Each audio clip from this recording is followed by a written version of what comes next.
Programme میں میرے ساتھ موجود ہیں سیگمنٹ میں ڈاکٹر شذرا منصب صاحبہ جو کہ وزیر مملکت ہیں. بہت شکریہ آپ کا. پاکستان مسلم لیگ نون کی نمائندگی کر رہی ہیں اور پاکستان تحریک انصاف کی جانب سے سینئر رہنما جناب احمد اویس صاحب ہمارے ساتھ موجود ہیں, سابق ایڈوکیٹ جنرل پنجاب ہیں. احمد اویس صاحب بہت شکریہ آپ کا بھی.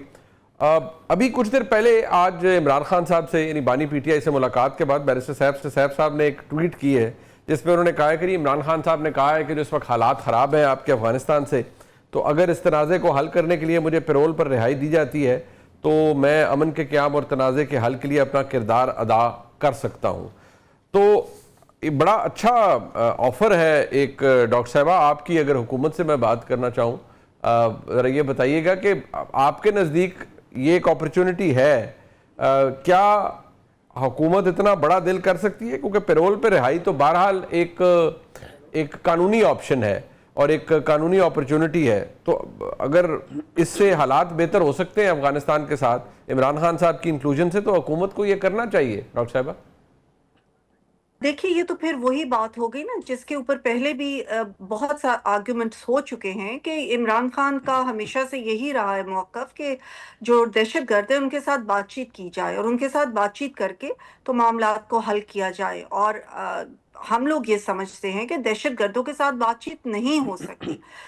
پاکستان نے بہت تحمل کا مظاہرہ کیا ہے, بہت زیادہ تحمل کا, اور اس کے باوجود آپ دیکھیں کہ ادھر افغانستان کو بارہا کہا, بلکہ جو ڈپٹی پرائم منسٹر صاحب ہے وہ گئے بھی اور بھی ہمارے دیگر وزراء وہاں پہ گئے اور ان کو بارہا کہا کہ اپنی سرزمین کو ہمارے خلاف دہشت گردی کے لیے استعمال نہ ہونے دیا جائے.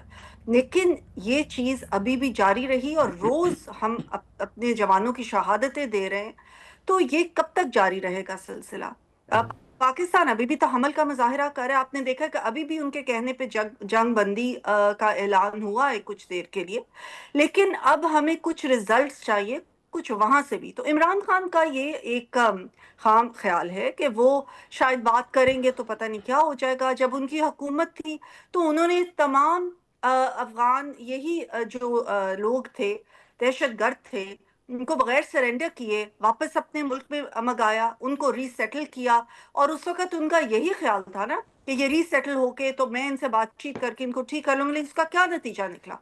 وہی نتیجہ نکلا کہ دہشت گردی اس سے بھی زیادہ بڑھ گئی. انہوں نے اپنے آپ کو ری سیٹل کر لیا, اپنے آپ کو ری کمپوز کر لیا, اور اس سے بڑھ کے ہمارے ملک میں دہشت گردی کی. اور صاف ظاہر ہو رہا ہے اس وقت وہ انڈیا بھی گئے ہوئے ہیں ان کے وہ جو ہیں منسٹر, اور انہوں نے وہاں جا کے جس طرح کی باتیں کی ہیں اور انڈین سائڈ سے بہت سالوں سے جس طریقے کی باتیں آ رہی ہیں وہ سارا گٹھ جوڑ ظاہر ہو رہا.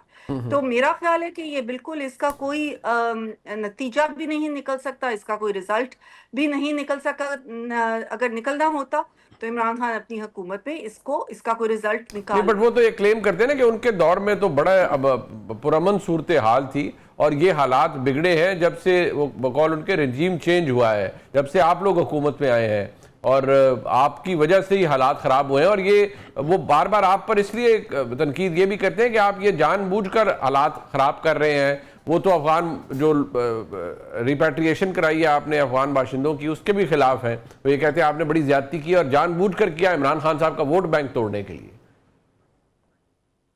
اچھا, افغانستان سے آتا ہے عمران خان کا ووٹ بینک, یہ تو مجھے نہیں پتا تھا. ہم نے پچھلی 4 ڈیکیڈ سے سب سے دنیا میں بڑا جو ہے افغانستان کے جو ریفیوجیز ہیں ان کے ہم نے رکھا, ان کو بھائیوں کی طرح بہنوں کی طرح ہم نے رکھا. اور افغانستان کے ملک کے ساتھ, افغانستان کے عوام کے ساتھ ہم ابھی بھی ہم ان کو اپنا بھائی سمجھتے ہیں, ان کے ساتھ ہمارے بہت سارے رشتے ہیں. لیکن یہ ریفیوجی ہم کتنی دیر رکھ سکتے ہیں؟ ایسا نہیں پاسبل. اور 18 سے پہلے جو ہے جس وقت ضرب عضب ہوا اور رد الفساد ہوا, اس کے بعد یقیناً دہشت گردی ختم ہو گئی تھی, امن ہو گیا تھا ہمارے ملک کے اندر.